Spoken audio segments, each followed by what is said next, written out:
Hello, this is Black Country Blokes chewing the fat. Listen. I've been hearing a lot lately about men don't talk, but in my experience, men do talk, just people aren't listening. So it's going to be me and a group of blokes discussing our struggles and victories through life. Warning, there may be some bad language, so apologies to all the mums, especially my own. Let's go. Abin, yeah, this is the Black Country Blokes chewing the fat about everything it is, mental health, disability and life in general. Here with me, Kev Dillon, and my partner in crime, as always, Lee Cadman. And it's the return of Big Shaun. He's come back on. I think it's your third time now, isn't it, Shaun? Yes, yeah. It's the third time I've been on. It's been a while since the last time. And I think the last time you come on, you come on before COVID, and then I think you come on maybe digitally through COVID. Yeah, And I'm saying he's been in the studio as well when we used to have the desk here. Yeah, that was it. Yeah. That was around about those times, though. Yeah.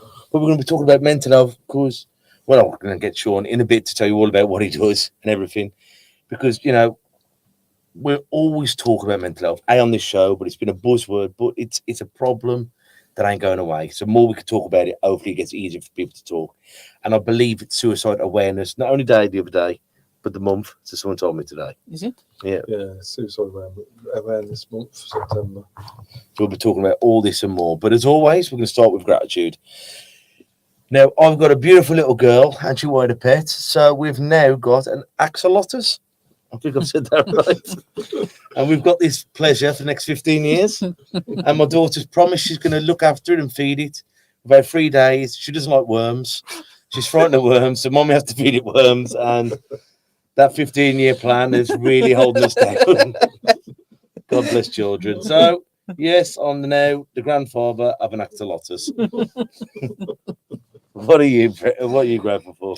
Obviously, I did the zip line on Saturday that I spoke about last week for Dravet Syndrome UK. Yeah, I'm just grateful for that whole day and experience. It was brilliant to meet other families and be part of it. And they raised a lot of money, which is even better. And Alfie did it, God bless him. Alfie did it, yes, he did it. And it's funny because the person before us, you do two actually. You do a smaller one, which is practice for the bigger one. And the person before us on that, someone was not very happy once they were there, so they went eventually, but there's a bit of a fuss. And then on the bigger one, there's an adult who got strapped up, got on there, was ready to go, and he pulled out. And I thought, oh God, Alfie's seen that. And I think sometimes watching an adult do it or not do it would give him the excuse not to, but he didn't. He got up on there and went down it, and yeah, scared, but enjoyed it as well. He did. Cool. I think it's a resilience, and there's nothing that gives you courage like the love for your family. Well, I definitely thought I was going to have to kind of coax him through it, but he actually just got on and did it. He sucked it up and got on with it. The right amount of fear does us all good, doesn't it? Yeah, definitely. And what are you grateful for, bro? Not having an axolotl? Well, I get lumbered with other pets and other things to do. I suppose it's just grateful for health and having your family around. I think over the last couple of years, it just makes you feel grateful, and things that happen in my personal life with friends and stuff like that. Grateful that my family are still around and that are still close. So I think it's easy for people to drift away and drift apart sometimes. And it's good to have a good group of friends and good family around you. Where's your brother's 40th of the week, wasn't it? Yes, it was. And it was nice, you know, like you're saying, like Stanley lives the other side of the country and so lives here, but it's nice when you can all get together for whatever it is. And as you get older, you don't see your friends that often, do you? You know, you see your work colleagues more than you actually see your friends and family.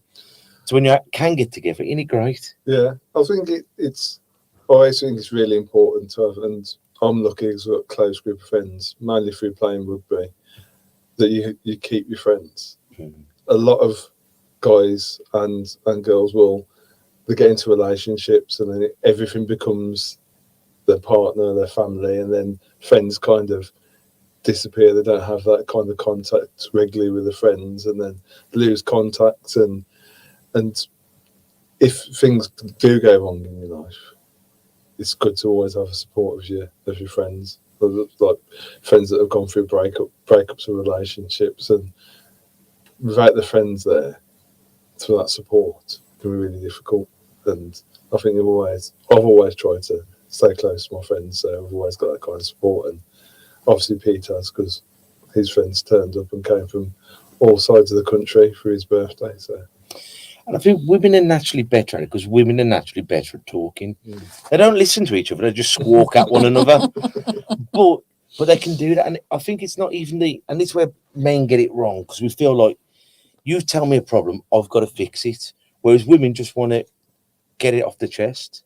And I think that's, if men could do that more, like women will have their lifelong friends or their work colleagues or their mom friends on the playground, and they will just go in that 5 minutes of being on the playground, got off my chest. But just say, men get in relationships. They alienate their own friends. They stop going to rugby or boxing or to the gym, or they don't go for that beer on a Friday after work. So they easily become isolated, and then they feel like they've got no one to talk to. Yeah. And I say, I love my wife more than God's green apples, but I can't always talk to her about my personal life, my problems, because is it me? And I'm going, no, I'm just ranting. I just need someone to listen to me. I think that's important. I don't think men do talk enough or listen. And sometimes if you haven't got that close relationship, you can't kind of express everything that you want to, talk about everything that you want to. If you just got colleagues and stuff, you don't really want to be telling them about your personal life and stuff, you might not. Whereas if you've got friends, you've always got someone that you can talk to and get things off your chest. I would say, like, some of the best people to talk to are your coach, your barman, and your barber, because they have to be people. So, like, you start off by talking about the football or the boxing, and then your holidays, and before you know it, you're having a conversation, and then as the conversation goes on, you might talk about some deeper things. And I think that's an art. Sometimes you haven't got to. You see a therapist if you need something being resolved, but sometimes you just need a conversation to get things off your chest, don't you? Yeah, I don't see many barbers there. It's a good job though, mate. The cost now. Yeah, I know. But I think the art of everything is getting the conversation started. I was talking to this woman about maybe setting up these retreats for men, and she said, well, how will you get them talking about mental health around the fire? I went, you've got it wrong. Just get them talking. The beauty of a fire is men are breaking the wood, putting the wood on, and naturally you just start rattling. And that's the art of it. Get men talking. I think that definitely is for men, isn't it? It's disguising that you're going to do that, not in a deceitful way, but we're not one who's just going to sit down and start talking about it. So if you have to ease that conversation out of people, don't you? Out of men. Yeah. If you've got something to do, if you're doing something, then it comes more naturally. Definitely with me. So I can't even work in silence. I've done music on as well.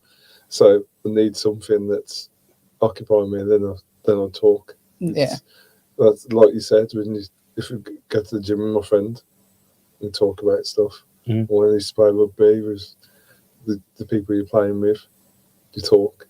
It's not, if you go somewhere just to talk, sometimes it's almost kind of awkward, isn't it? And being able to get things out. It's distraction, and it's having that.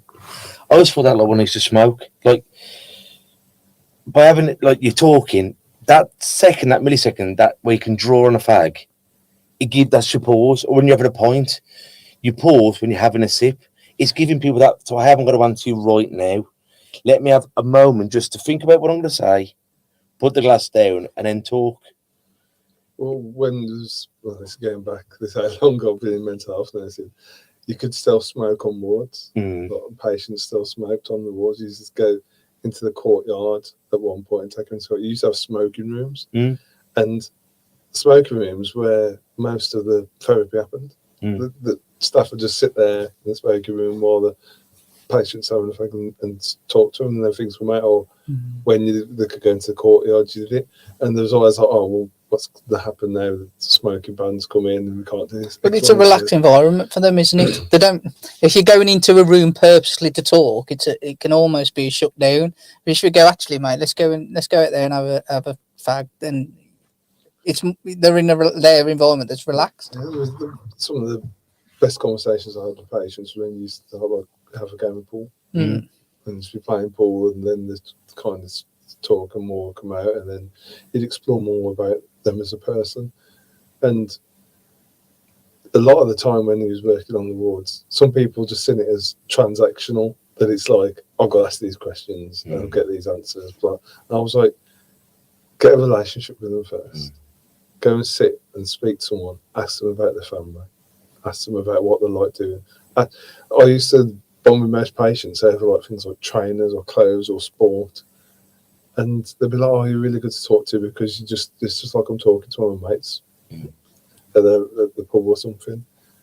But I was like, that's why a lot of the nurses that were the best at their job, or nurses assistants the best at their job, was people that could find common ground with patients, and then you'd explore more, and they wouldn't just see you as a nurse, they'd see you as someone that genuinely wants to help and support them.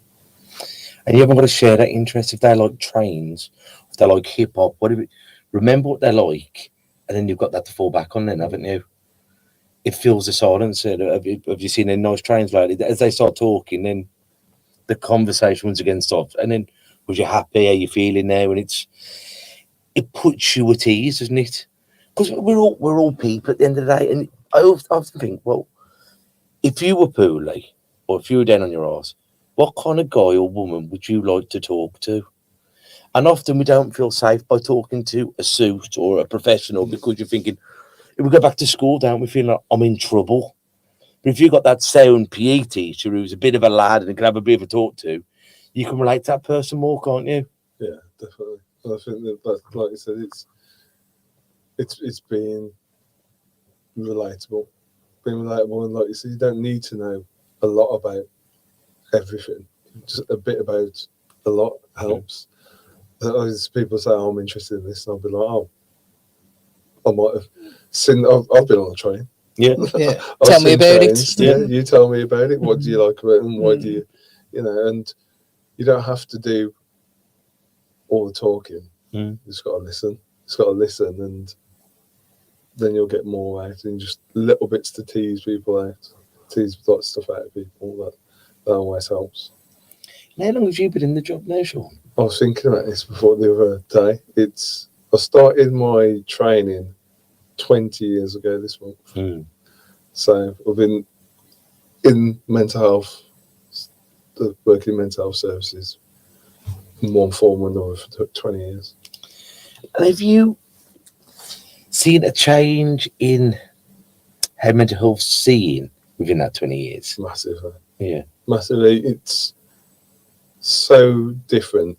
When I first started, it was a lot about inpatient services, and the offering in the community wasn't big. There was community teams, there was home treatment teams, but there wasn't a massive community offering. It was just kind of seen as people are kind of well and stable in the community, and then when they're unwell, they're in hospital. Yeah.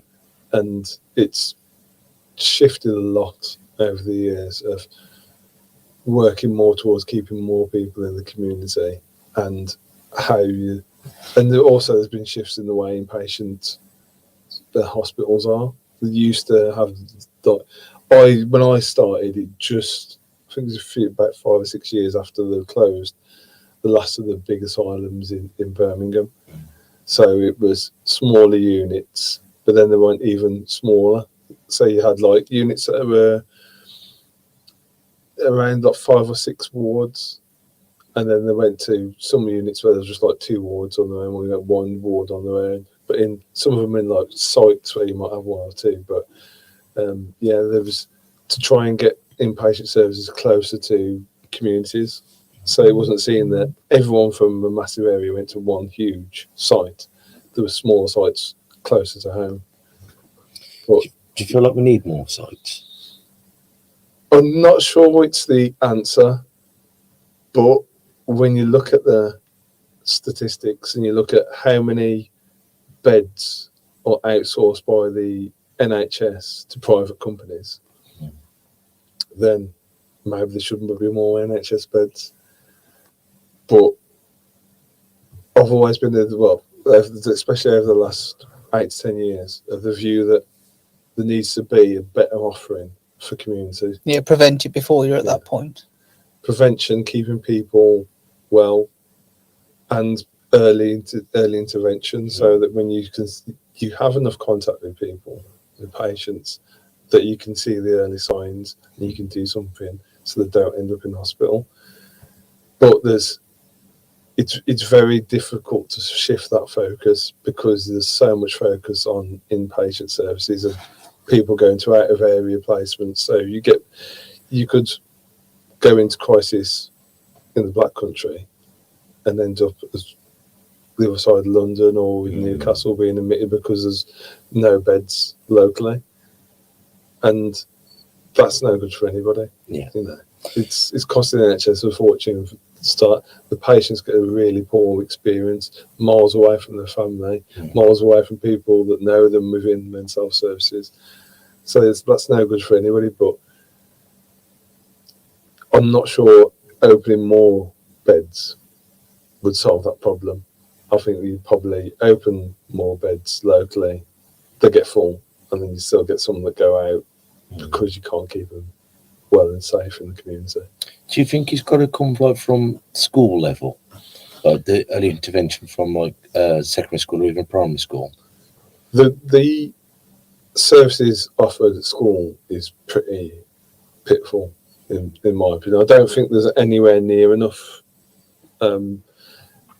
assessment intervention within schools at all. And you get, I mean, my daughter's at primary school, and you'll get children that are there, and it's quite clear that something that they may have, like ADHD or autism traits, but getting assessment take a year and a half, to maybe 2 years. So there needs to be an offer within schools. They did have some areas that do have offers, but it's not consistent across the country. There's not enough, and I don't know how you can possibly think that you're going to solve a crisis with mental health without recognising when children have got mental health issues and tackling them at an early stage. And we said before, and something Lee talks about, and if you have got Asperger's or autism or ADHD, then it's even harder to get a mental health diagnosis, isn't it? Yeah, it's and even when you do get it, then you'll be put on another waiting list. So you're on a huge waiting list to get a diagnosis or get an assessment, and then they say, oh yeah, to go on service you're on another waiting list. So it's like, for me, it just doesn't seem like they put the money in the right place. I think a lot of it now as well, I hear a lot, especially within the SEND community, that they're getting to the point where they're being assessed for CAMS, but they're being rejected, whether it's for another disability or whatever. But it looks better on figures if you've been assessed, even if you've not gone into the care. And the assessment, although there's a waiting list, the actual assessment is a half an hour to an hour of someone's time. So actually it's fast rolling. So to make the figures look better, you can just reject out of you've got a second disability instead of actually analysing it. This is a national problem, that there's a lot of targets. There's a lot of assessed within a certain amount of weeks, and then treatment within certain, and it's, oh well, how do we hit that target? Yeah, I mean, you have it within A&Es, you have it's it everywhere, within isn't it? crisis services in mental health.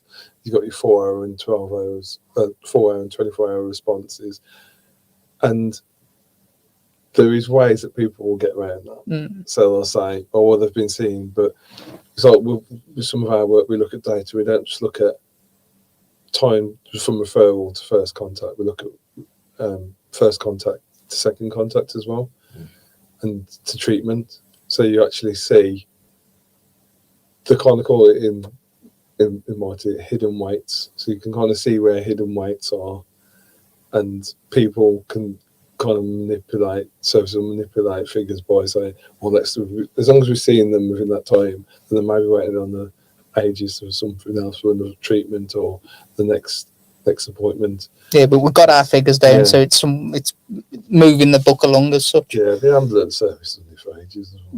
They have response times, so they'll prioritise certain things because they need to hit certain response times. They'll do it within A&E with like breach times as well. So it's, for me, targets always, if you have arbitrary targets, you always get people trying to do things differently just to meet those targets. Yeah. And we try and focus on quality, not interested in targets, really. We look more at what the quality of the services is. Because if you have a high quality service, then people are less likely to come back into services anyway. So it's the same with prison and everything. Is you've got to make it better. You can't just keep throwing people in jail. You've got to, once they're in jail, you've got to do something with them. You've got to reform them. You know, and we were saying sometimes you have more rights in jail than you have in service, in these services. And I know people, and they're so poorly, but they're so frightened of going back into these places because I know if I don't conform with everything, I'm going to be on a section, and when some section, I don't know when I'm coming back out, and you're thinking you should be going into these places to have a belief at least that you're going to come out feeling better. well, this is treatment and not containment. Sometimes the focus on just containing risk. Yeah. And not treatment.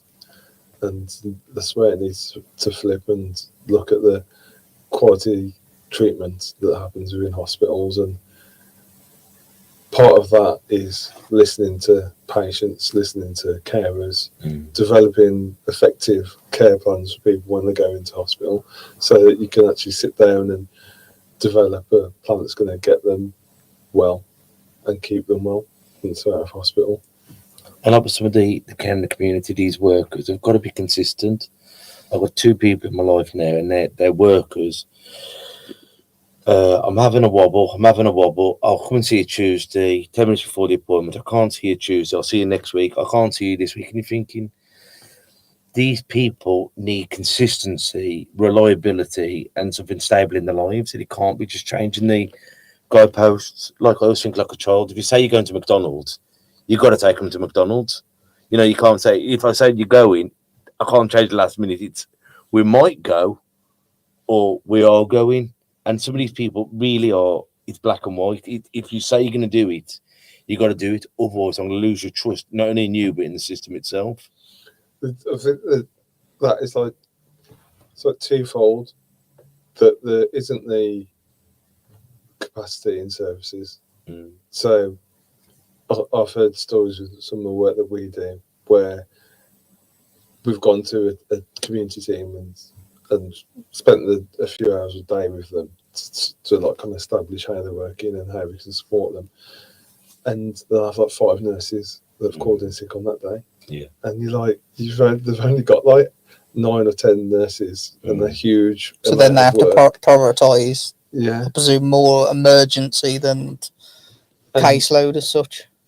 And then you also get that if me as a clinician, I phone a patient and cancelling and saying, "Oh, I'll see you later," then they're less likely to prioritise it when you do rearrange it. Yeah. So they can probably might turn around and say, "Oh, well, I can't make that time there." So then they cancel it, and then the clinician cancels it, and we see it across the country. So there's lots of data around the amount of care contacts that are cancelled by clinicians or DNA'd by patients. There's a huge amount of DNAs, and both of them is wasted resource. Because if a clinician's booked for an hour to see a patient, the patient doesn't turn up, then that's an hour that someone else could have had. But yeah, there's huge issues with staffing everywhere in mental health, in patients, community, crisis services, everywhere. It's a real problem that the people don't really want to work in mental health anymore. It's not an attractive prospect. There's a lot of pressure. There's a lot of pressure on people when they get into the role, and they don't get paid a lot. and then you see the backlash that the government are getting now because they privatised public sector pay over the winter payments, the winter fuel payments for pensioners, and that being means tested. So, but I'm like, well, it's got to come from somewhere, and if we really want to improve the standard and the amount of nurses and doctors that we have across the NHS, there's got to be some kind of incentive, because in some parts of the country they can't employ people to the NHS because it costs us too much to live in that area. They won't be able to pay their mortgage on what they get, and they can't find anywhere to live because I suppose that's the issue with banding, isn't it? Because obviously you're banded, aren't you, in the NHS, and that banding. If I suppose, is it more in London? Do you get paid? You get an uplift if you live in London, but it's probably not enough to cover living in London. No, it might or might not, depending where you live in London. But the trouble is it's only within London, not within the M25. So anywhere else, if you live outside there, you could live somewhere like Canterbury or somewhere that's really expensive to live, but there's no uplift. So people are like, well, unless you get people driving an hour into to work, and who wants to do that on a 12-hour shift? And then you have to pay for your parking anyway. yeah, exactly. It's difficult because if you get people that you don't want to have to commute ages to, but there's areas. And you shouldn't have to in that position, should you? There's enough hospitals and doctors and just about everything in every single community. And what we mean by enough is there's one in every community usually where you could work for the NHS. You shouldn't have to travel to work for the NHS. It's everywhere, isn't it? Yeah. I mean, there was in the last few years, I'm hearing the story where they had a food bank in a hospital. Oh, I for read that. Staff. That's diabolical. Yeah. If you've got staff having to use food banks, it's pretty. Well, anyone who's working full time should not. Anyone, let alone if it's your hospital or not, you shouldn't be relying on a food bank without a doubt. No, it's. But I think that's the state we've got into, and with everything post Brexit, post COVID, and the cost of living crisis, everyone's felt the pinch. But when you're not seeing wages increase, you're like, how are people supposed to survive? Well, if that's it. I mean, this within the NHS, you go in as a nurse, it's not till really at least a couple of bands up that most nurses stop doing overtime. Yeah. I didn't stop doing overtime until I got a job that was 3 bands above a staff nurse job, because I was like, it's the only way I really could afford to do the stuff that I want to do is have to do overtime. And now it's not even about affording the stuff you want to do. It's just about actually putting food on the table. Yeah. Isn't that mad? Like when you work, your partner works, and you're still having to do overtime to keep the wolf away from the door. Something's gone wrong, hasn't it? Yeah. When you look not that long ago, the old man would be working, the mom would be the housewife. Everyone could have a house. You know what I mean? But I look at her now. I mean, the reality is, my daughter's probably going to be living with me until her 30s, and her partner will probably be living with us, because how do people of that age, like one of the kids, he's just passed his driving test, 18 or 19, to buy a 1 litre Clio was, I don't know, 500 quid, but the insurance is going to be $7,000. And you're going, well, where does that kid work at McDonald's or working, it's got no job? Chance, have you? Where does he then get his insurance for his car, his petrol for his car, his rent, and how does he eventually get onto the ladder? Well, when we were 16 to say 20, 21, we were looking at moving out and renting or buying, weren't we? Yeah, whereas you were looking at that now. That was like a kind of Rite of passage. Yeah, whereas, like you said, what's the generation? Yeah, are they going to afford that? So you've got, and we'll talk about men because we're free men here, and obviously it happens to women as well. But you're working yourself to the bone, and this is why men have such a high suicide rate. We're working ourselves to the bone. You can't afford to have hobbies. You can't afford to go out. You're frightened that your house is going to get taken away. You can't afford a holiday. You put it on credit card. You get yourself, and bump, you do something. But your son is also watching how dad is having a nervous breakdown in front of him, but never talks about it. So he's seeing how a man should act, provide for family, but seeing the consequence of doing that. But thinking he's working himself to death, but I'm not even going to have these problems. I'm not even going to have a house and rent. It's a sad state, isn't it? Well, the last crisis assessments I did probably about 3.5, 4 years ago. But then most people crisis mental health, and when they were saying I can't cope, I feel suicidal, was most of the time it wasn't to do with a mental illness. It was to do with social crisis. It was I can't afford to eat. I'm in loads of debt. It was always. It was majority of the time I've got nowhere to live.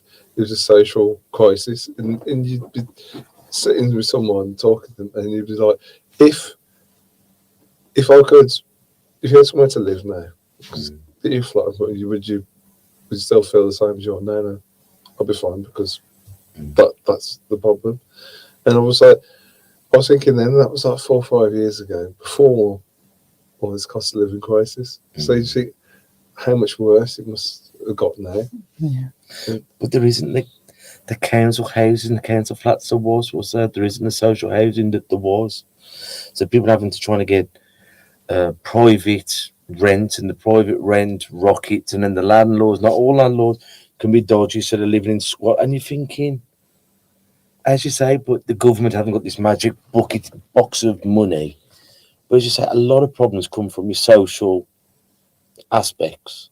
If they could be sorted out by, you used to have like citizens advice. We could go and talk to a solicitor for free and go, look, you're in debt now, but let's get you an interest-free credit card. Let's try and advise you into doing this, and we will help you go onto the property ladder. We will help you try and get into work. We will try and help you get into education. But a lot of those systems have crumbled, haven't they? And those resources, they are out there, but you've got to fight tooth and nail, and you have to fall into a certain demographic to utilise their resources. Yeah, there isn't, like I said, there isn't as much as there used to be. But I mean, I don't work in that area anymore, so I wouldn't see if there was or there wasn't. But I think there is a sense, like you say, accessing them and their capacity is reduced. They'll be waiting longer, and there'll be less chance of getting in. But I mean, my wife works in probation, and they have to place people when they come out of prison and try and find housing for them as well. And that's another thing with the now they've dropped the percentage that you have to have served your sentence before you can be released. So it's like 40% now. And there's recently changed, so there's got lots of people coming out of prison earlier than there was before. And all of a sudden you've got to find more housing, more. Yeah. I'll find some. I mean, some of them will be like So bail licenses and stuff, so they have to go into certain approved accommodation. But some of them will just have to go into any accommodation. But they feel like they've solved one problem by releasing people early, so they've got space, but they've created another one in the line where they've got no space. That kind of happens all across different services. It's like there's always going to be consequences to the action. If you get lots of people out of hospital, they've got to be placed somewhere. Yeah. If you get out of prison, they've got to go somewhere. So then you're pushing onto social care and housing, and so there's always going to be unintended consequences. There is, but I think the problem is you can see what's going to happen. So there is going to be consequences to pretty much any action you ever do. But if you're looking ahead, right, if I release these from here, we have a rough idea through past stats how many are going to go back to a home and how many are going to need help with a home, you know. So you can see what's going to happen before it happens. Well, remember when you're coloured, you know, you got on record how many poorly kids are in that area. Yeah. And those poorly kids are then going to have to go to education. Yeah. But just before they go to education, they go, well, where are we going to pull these poorly kids? Because there's not enough special needs schools. So can they get to mainstream? And like your Calla could not have gone to mainstream school, could she? And you're thinking, but they should have seen this. The year that before. Calla went up, there was 50 children with SEN needs that didn't have a placement when September came around. Now, all those 50 children have been in some kind of nursery or within the services. So, you know, you can see the problem before it happens. So surely in that time you make provision to make it not happen, to make sure there is enough places. You rely on people doing their job there. Exactly. Yes. And sometimes you have the same with CAMS, and when children get to 18 and they're no longer just drop off a cliff. And it's like we used to get when I worked in bed management in Birmingham, you get a phone up like 2 weeks before and say, oh, this child's going to be 18 in 2 weeks. They're in an inpatient unit, so you've got to find a bed for them in an adult ward. I'm like, hold on a minute. So you didn't know there was going to be 18 a month ago. Yeah. You know, and 2 months ago. Yeah, a year ago.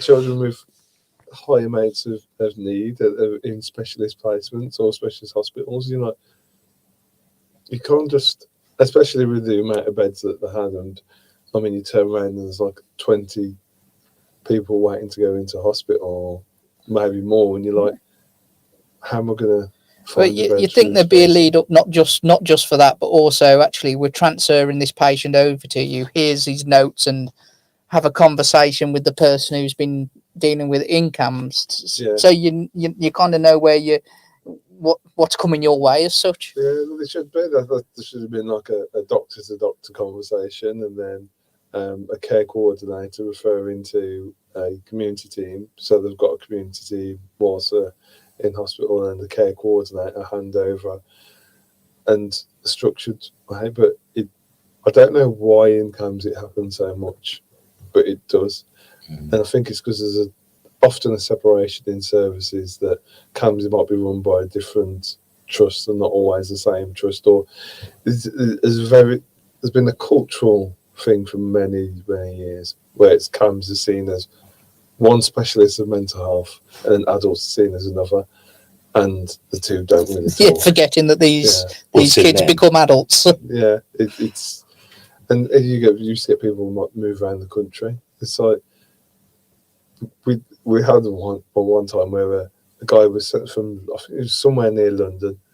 He was pitched up at a GP in Birmingham, and he says, "Oh well, my mental health team told me just to go to a GP and register, and then I'll be taken on by the local mental health services." And he was like, "Hold on, no, the transfer of care needs to take place."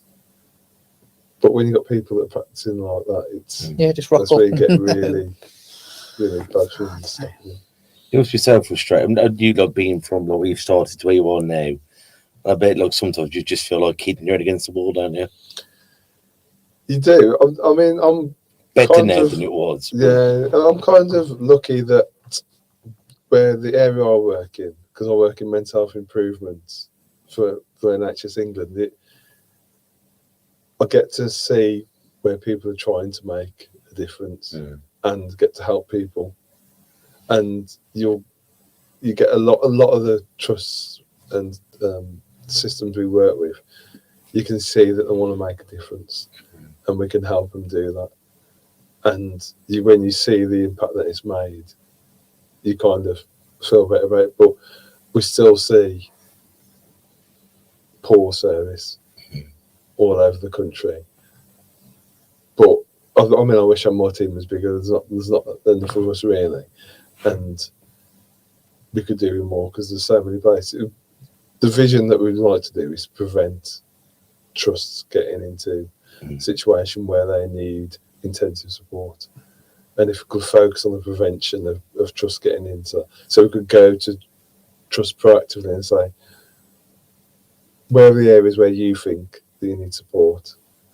Or we'll come in and do a bit of review, see where you might need support, and this is what we can offer, as opposed to something happening and then us having to go in after because there's been a really bad incident or they've got issues with high rates of risk or high rates of suicide or high rates of homicide that they're saying you need, and actually saying you need support, you've got to come in to support them.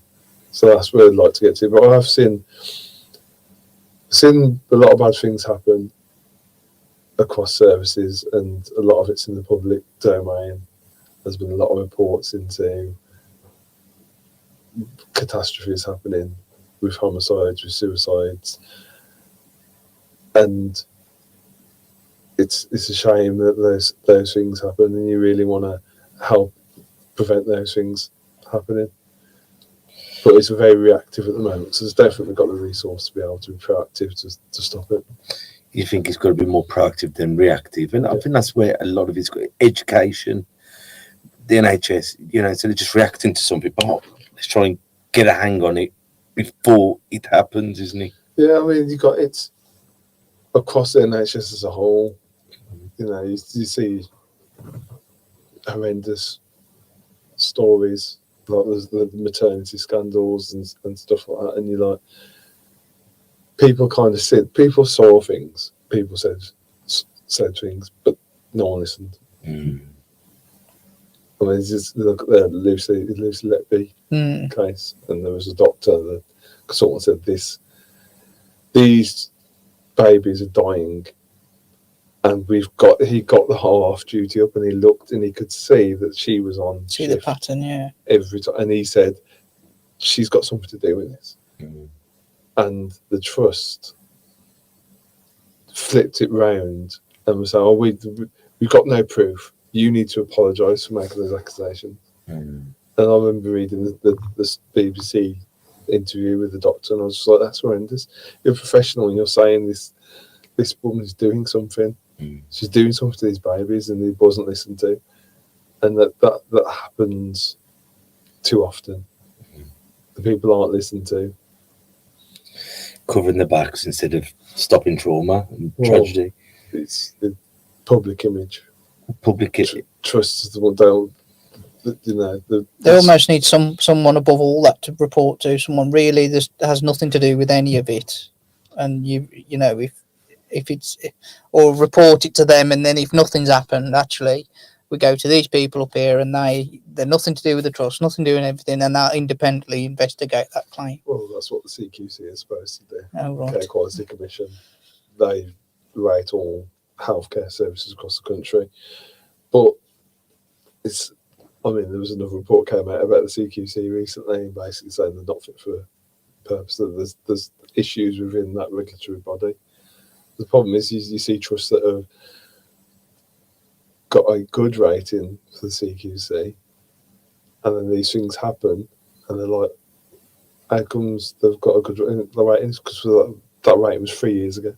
Last time they went in and kind of like the Ofsted rating. It's only any rating really is only as good as on the day, to be fair. But that's the thing, isn't it? And unless you can effectively monitor those, and I think there has to be a certain amount of self-monitoring, but then people have to be accountable, and you have to make sure that there's somebody that's monitoring them correctly. But I think one of the biggest things is people listening. People don't listen to patients, they don't listen to carers, they don't listen to other professionals sometimes when they're saying there's something wrong here. Or even the parents or families of the patients. And if everyone can't be wrong all the time, can they? And if enough people are saying it, some people, one person might have a vendetta, but if enough people are saying the same thing about the person or the organisation, action must be taken, hasn't it? Yeah. There's been some families that I really feel for. You see all the homicides and suicides, and there's lots of patients across the country, and so many times they say, my daughter or my son was telling me this. They was telling me, and I told you, and then nothing happened. That's the real sad part of it. And until people start reacting to these early warnings, that's something that we try and look at early warnings as well, like looking at data from that the trusts are reporting, see if they've got early warning signs that something may be happening at that trust, that we can go and try and help them. Because that's the horriblest thing in the world, isn't it? When someone's told you something, you feel like you can't promise, but you feel like we'll sort this. And when you can't, and then something happens, then that guilt lies with that person, doesn't it? Thinking, I knew this was going to happen and it didn't get solved. And then that poor bugger who couldn't help has to live with that guilt. Yeah, it's really just horrible. You just see, and when you, like I say, when you see these families being interviewed, and you're just like, all this could have been prevented. There was enough signs for us to do something, but that's why we try and, like I say, we try and support and get trust to improve before any of these things happen. And something we say, and we've had different guests on here, like people who've been through the services themselves and have that like lived experience and say, well, can I pick your brains? Or, you know, when your husband or your son or so-and-so was in the services, can I have your experience and what you think we could do better? That's what we try and do. And we have lived experience staff that work within our teams, so that they can shape the offer that we have to trust, to services, so we can sit with them and say, right, what's your experience of this? So we're not just getting. It's easy for me to say, oh, this is what I think services need to do better, but I've never been in services. So why wouldn't you have someone with lived experience to say, this is what will make it better for patients. This is what would have made it better for me. So yeah, we have lived experience as part of our teams and our offer. And if you get the patients and families on side, then you feel like they've got an input and you feel like you're walking forwards together, don't you? Yeah, co-production's massive. So I think co-production not just at like a care delivery level. So with like kind of care plans and risk assessment, stuff like that, with on a service level, like an inpatient or community team, also shaping services as a whole. So that if you're going to change a service, you're going to change your community offering, that you get lived experience people to have an input, to sit on these boards and sit on these groups to shape services, so that you have an offer that's representative of the patients that you're looking after. Because one offer for Black Country is different to inner city London. So you're going to have different patients, different demographic. So services have to be to cater for that. Yeah, adaptable to each area, don't they? But hopefully, you know, we're one more step forward. Like I saw the other day and I shared it on our social media. NHS 111 now, if you press 2, you'll get put through to a crisis team. And I thought that's a step in the right direction. It is. It's too often people going into crisis don't know who to call. Yeah, exactly what I've been saying for years. Yeah, it's like it's fine advertising loads of numbers, but you don't know what you don't know. Yeah, and he's grabbing 012121210. You need something. My head's gonna fall off. Either no, one more, something simple. I know those numbers, 2, and then that person can steer me hopefully in the right direction, or at least put me at ease. There's a massive drive around crisis lines over the last, got to be like the last 2 years.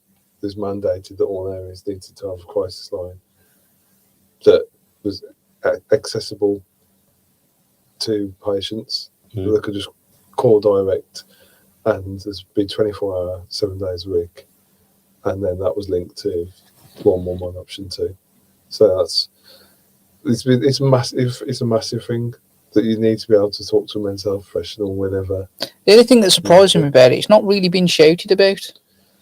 No, We found out from Facebook. Yeah, Basically, it was just Facebook. happened to I pop said up on Facebook, kind of some other charity showing it, if I remember right. I don't even know. Yeah, the I'd like to see a spoke about TV on the advert. I news, think. Exactly. they spoke about it on the news. I think there's a very small part, and like I said, yeah, why not? Why not have a TV advert? Why not have it on the radio and stuff On like buses as they're going past, whatever Yeah. it may be, it just that? Or seems. pop it on Instagram.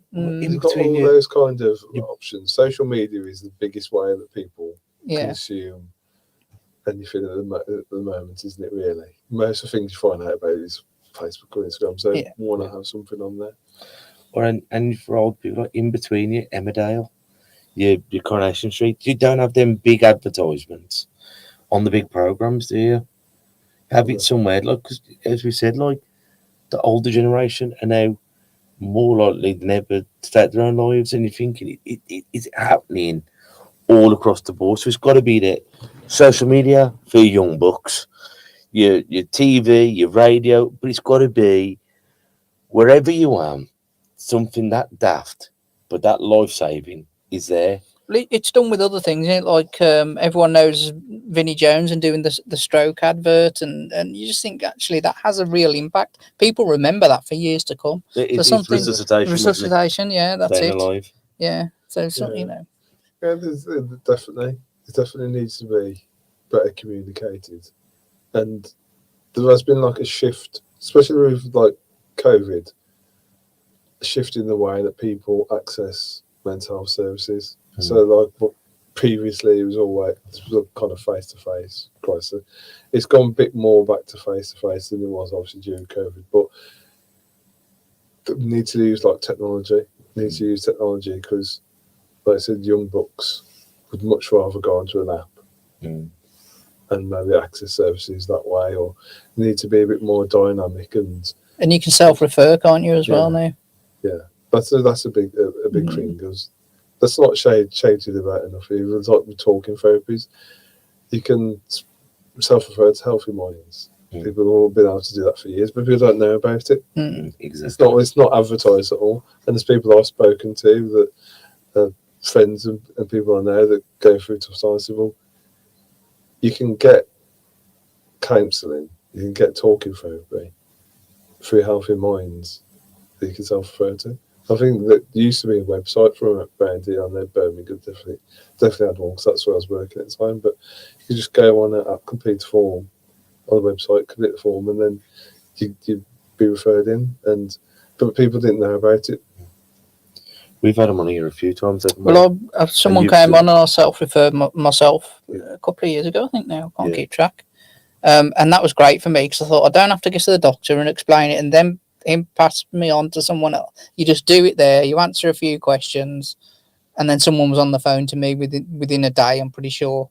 And then within a couple of days, I had my first appointment talking therapy over the phone. And that's the way it should be. You know, it's nice and simple. But that once again, that needs to be on Midlands Today, all these different things. And it's never been simpler to refer yourself. If you want to go to the doctors, if you want to, obviously it's there. You know what I mean? 'Cause, you know. But it takes pressure off the doctors, will, if you don't want to. And we know they're rushed. So if you, like I say, for me personally, I didn't want to go and see the doctor and go through it all in that way. Different strokes for different folks. Exactly, yeah. And like, even if it's that 111, option 2, it's 24 hours because I'm fine. I'm fine. But then when the missus goes to the bed, I'll gradually stop being as fine. And then it's 2:00 in the morning. I've drunk myself silly or I'm on whatever. I'm just in a dark place. That's the time when you can't phone your mate, you can't phone your family. That's when you're having a wobble. That's the crisis hour. That's the witching hour. You know, 'cause a lot of the time, 9 till 5, you can all do stuff together. It's when everyone's gone to bed and you're locked in your house with your own thoughts. So it's great at them moments. You can just go, boom, I'm having a wobble. Yeah. And it could be you need help now or go to bed. You know, it could be that simple, but that's their job to figure that out, isn't it? I think part of the problem with publicising it previously was that not everywhere had the same. Yeah. Right. So then, if not you put it everywhere nationally, it's if you gonna. did it nationally. Yeah. It's like one area's got a website, one area you have to go to your GP. Yeah. So it was, you didn't have consistency, but with 111 option 2, everyone should have a service. So that should be publicised. If you're rolling out something that's nationally and it's accessible to everybody, then you should publicise it. Well, bruv, we've kept you long enough. Thank you all. Thank you for coming That's on. all right. Before you leave, you should remember this. Have you got any quotes or sayings or anything that's helped you get through life? I think last time I said about it, just like people talking, don't suffer in silence. You know, there's always somebody that will listen. Don't suffer in silence, and especially men. Talk to friends, talk to your family. Don't just sit there bottling things up. As always said, you know, got to look after each other. Well, guys, thank you for listening, as always. So until we see each other next time, I want you all to take care of yourselves and each other. Try a bit. Listen. And that's a wrap for another show. But if there are any comments or messages that you would like us to read out for our next podcast, please be in touch. There are also lots of different organisations at the bottom of this page, and hopefully they can help you or someone you care about. Please share this to spread the word. Until we talk next time, ta-ra a bit. Listen.